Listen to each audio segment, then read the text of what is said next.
Hey guys, what is up? What is up? Today I have some interesting news and some good news, I think, for the diecast hobby, and that is what I found at Walmart this afternoon. I was cruising through the toy aisle and I found this. This is a Tomica basic line car. It's the Subaru BRZ, and apparently Walmart is getting the exclusive rights for at least a small number of these Tomica sort of mainline cars. These are $5 models, not cheap, but Tomica has a pretty good reputation amongst a lot of collectors, so I think this is pretty big news for us, especially if you're a JDM fan. And by JDM, I actually do mean Japanese domestic market cars, and not just Japanese cars that are marketed in America. Tomica specializes on JDM cars, and not just the flashy GTRs and Subaru BRZs, but also things like, say, a Toyota Prius, a Suzuki Swift, other oddball cars as well. And hopefully we'll see some of those eventually. Well, you will see those two cars because they're part of the mix. The 6 cars they're bringing, got my little note here: the Nissan GTR, the Subaru BRZ, Toyota Prius, a Mazda CX-5, the Suzuki Swift, and an Isuzu truck. That's the only name I got for the Isuzu. But those are the 6 cars they're starting out with. I wouldn't say a blow you away sort of lineup, but there's some interesting stuff there. 4 cars were left whenever I picked this up. There was a Prius, a CX-5, and I think the Swift, along with the Subaru here. So the GTR and the truck might just be the really hard cars to get out of this mix. But we'll see. We'll see how it turns out. They had quite a few pegs set aside for these cars. So hopefully this is a regular thing and they're able to keep stock, because it sucks to have things available, but yet they're not really available. Anyway, this video is not just about telling you about the news, it's about this car. And what I want to do today is I want to get a good feel for these Tomica mainline cars. So I'm going to open this up, take a good close look at it, then we're going to take it apart, and I want to see how they integrated those features into the casting. Anyway guys, let's go ahead and get started. I'm going to crack this guy open and we're going to take a look at it. So guys, right as I went to pull this car out of its packaging, my camera just decided to run out of power. So I don't have any footage for that. I am sorry, but I can't redo it. But rest assured, I ripped that sucker open like it was Christmas morning. The car safely arrived in my hands, and let me tell you, I was really impressed with this casting. It looks to be pretty accurate to the real car. The casting, it's just crisp. I didn't see any casting lines to speak of. The paint was nice. Even the doors open and close with a bit of authority, and I would say better than the Matchbox opening parts, which is a line that also has a lot of cars with opening doors. So yeah, it's a really nice casting, and I was more impressed with it than I expected, especially due to the plastic base and plastic wheels, which we'll get to in a little bit. Guys, I'm going to go ahead and let this one rotate for just a second longer. Then we're going to pull it off the stand, take it apart, and see how they put this one together. Alright, hold tight.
Okay, so here are all the parts to the car. Well, not counting the spoiler. We have, counting the base as one piece, 1, 2, 3, 4, 5, 6, 7 pieces.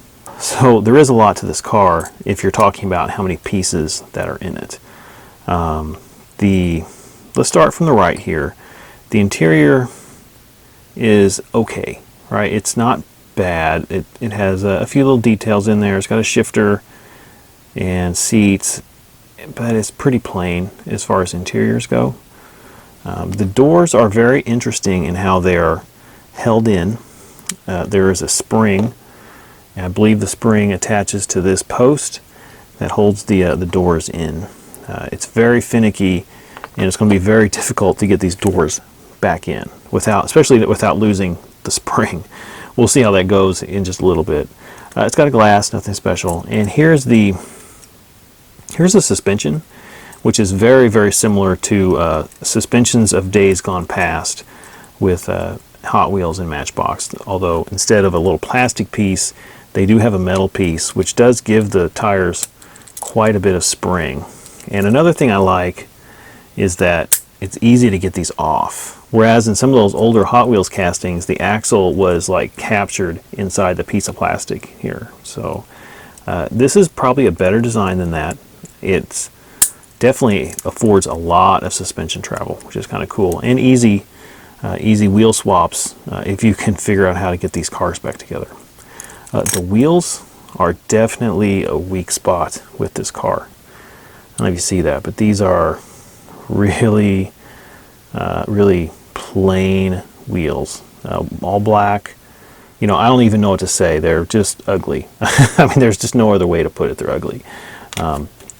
You know, mainline Hot Wheels and Matchbox cars have better wheels than this. So, but it is what it is. Everything else is pretty nice. The plastic base for $5 is a little bit disappointing. Maybe that has something to do with the suspension, but when you consider how many pieces you're getting, I guess the value is there in the quality of the casting. The casting does look really nice. It is quite nice. And like I said, the doors open and close really well. So let me go ahead and try to get this guy back together. To show you how to put this back together. If you want to work on one of these, you're probably going to want to be able to put it back together. And it's a little bit tricky to get this thing back together, but it's not hard. So what I wanted to do was go ahead and reassemble this and show you how I was able to put this together, and I could actually probably repeat this process really quickly over and over again. So let me show you what I learned. So the first thing you need to do is put these doors in. And I think reinstalling the doors might be the trickiest part to this car. The easiest way I found is you put the door in, and it's kind of facing at a perpendicular to the car, and just slide it in and like that. If you try to put it in any other way, it's just so tight in here it won't fit. Now all these cars might be a little different, but this particular one, that is the best way to get this door back in. So door perpendicular to the car, just slide it in, and boom, you're in. Once you got the doors in, get yourself a rubber band and get those suckers locked in place, because they're really loose in there and they'll drive you crazy. So go ahead and lock the doors on. Now you've got your spring. So the spring pivot right here fits around this little post right there. So the first thing you want to do is slide the spring in the door and in the pivot like so. So you see I'm in this door groove, which is where the spring rests. There's two grooves. Well, there's a groove in each door. The spring rests in those grooves permanently. So whenever you're reinstalling it, slide one of the sides to the spring into one groove, the center pivot around that post. Then you're going to need to be able to get some sort of purchase on the other spring, and you need to also be careful because you're going to screw the paint up if you don't.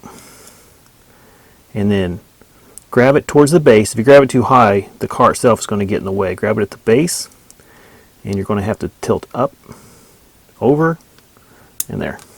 Just like that. Okay, so now the spring is in place. Your doors are pretty much set. You can take this rubber band off and they will stay in place, and the doors will open and close normally.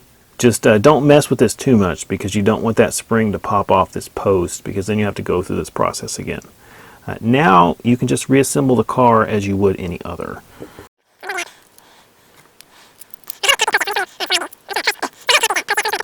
Friction fit, it should work. Yeah, there you go.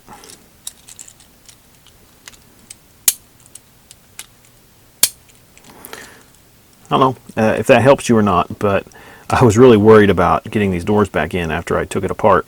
And in actuality, they went back in pretty easily. Well guys, I think that is just about going to do it. This has been the Tomica Subaru BRZ. Well, what do you think?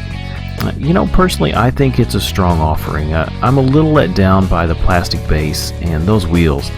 Those wheels are pretty bad, but everything else about this car really strikes me as a quality product. Okay, that is it. That is it for me.